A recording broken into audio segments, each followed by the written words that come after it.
柳州的螺蛳粉呢，不用吃，光看就知道正不正宗啊！哇，它这个红油辣彤彤的啊，都是2两的啊。它这个炸弹啊，泡满了汤汁，当然好吃了，真的，味道真的太上头了。来柳州吃螺蛳粉呢，就没有臭的，根本吃不腻。见不吃浑身难受呀！冰沙黑豆花，糖水是必不可少的啊，解辣又爽口。姐，我要2碗2两的，加空心菜。卤水、木耳、花生、三色、腐竹。你们家辣不辣的？还好吧？还好。是辣的，不觉得辣的。对，OK，2个鸡爪，再来一个卤蛋好了。螺蛳粉真的很上头，特别是在柳州当地，一定值得你们来一次。黑豆花都是自己熬的吗？对。然后我再来一个绿豆沙，哇，凉拌牛猪杂，78块钱1斤是吗？它的食材呢都是新鲜的啊。姐，你做餐饮做多久了？做了20年了哟。大家好，今天我们在柳州居民楼下吃个螺蛳粉，给的真够啊！这酸水，哇，下面全是酸水，来口啊！就是这个味，他们家中辣不算辣的啊，完全能接受。来个炸蛋啊，泡的软软的，它这样吃起来不油，哇，这个炸蛋无敌啊，浸满汤汁啊，来一口。它这个炸蛋啊，泡满了汤汁，当然好吃了，真的，后劲起来真的够辣的啊。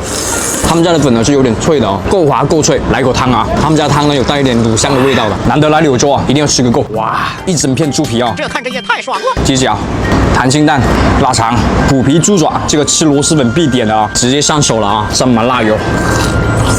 他们家的卤味啊够香，这一整个猪皮啊短短的，很 Q 很弹。一口猪蹄半口汤，真的好吃。来口粉。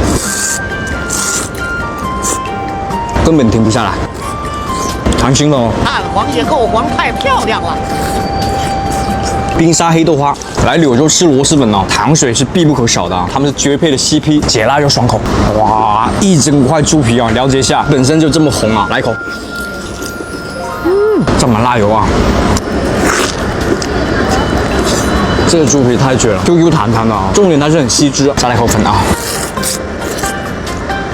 腊肠。这腊肠会爆汁的，油香油香的。虎皮鸡脚，它的皮很蓬松啊，先炸后卤，一口直接脱骨啊。凉拌牛猪杂，这个是78块钱1份啊。它的食材呢都是新鲜的啊，味道呢是类似冒菜的味道。这个这么辣的吗？牛百叶啊，它这个牛百叶真的脆啊，但有一说一啊，它这碗比螺蛳粉还要辣，不是1倍左右啊，是2倍啊。各位吃辣一定要慎重啊。再来口粉啊。来柳州吃螺蛳粉呢就没有臭的，根本吃不腻。有时候欢迎大家 ，OK， 我们视频就这里，下期见，拜拜。回家再一段。